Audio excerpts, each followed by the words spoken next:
यह कहानी है दो बहनों की। दोनों बहनों में बड़ा प्यार था। एक का नाम था बुद्धि, दूसरी का नाम था भाग्य। वैसे तो हमेशा वो दोनों मिलजुल कर रहा करती थी, लेकिन न जाने क्यों एक दिन उन दोनों में एक बात को लेकर बहस हो गई।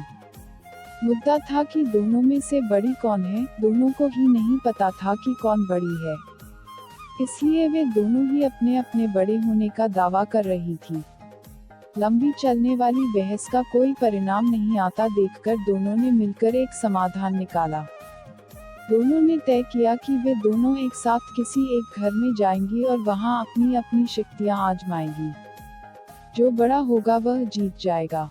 दोनों चलते चलते एक किसान के घर तक आ पहुंची। इस किसान के घर में उसके दो बेटे रहते थे। दोनों ही किसी परीक्षा की तैयारी कर रहे थे। दोनों बहनों ने तय किया कि वे दोनों एक एक भाई को अपनी शक्तियां देगी और जिसकी भी शक्तियों की मदद से जो भाई परीक्षा में अच्छे से पास हो जाएगा उस बहन की शक्तियां और वह बहन बड़ी साबित हो जाएगी। बुद्धि ने अपनी शक्ति किसान के बड़े बेटे को और भाग्य ने छोटे बेटे को दी। अब बड़े बेटे को बुद्धि की कृपा की वजह से पढ़ाई में काफी मन लगता, इसलिए वो घंटों तक पढ़ता रहता। किसान का छोटा बेटा जिसके ऊपर भाग्य ने अपनी कृपा बरसाई थी वो बिल्कुल पढ़ता नहीं था। जल्द ही वो दिन भी आ गया जब बड़े भाई और फिर छोटे भाई की परीक्षा होनी थी।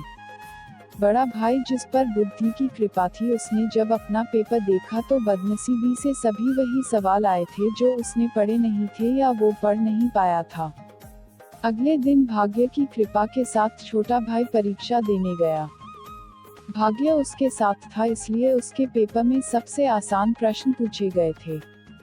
लेकिन सब व्यर्थ था क्योंकि उसने कुछ भी नहीं पढ़ा था। वो पछताने लगा और सोचने लगा कि उसने थोड़ी सी भी बुद्धि पढ़ाई में लगाई होती तो आज वो आसानी से पास हो जाता। इस तरह बिना भाग्य के किसान का बड़ा बेटा और बिना बुद्धि के किसान का छोटा बेटा परीक्षा में फेल हो गया।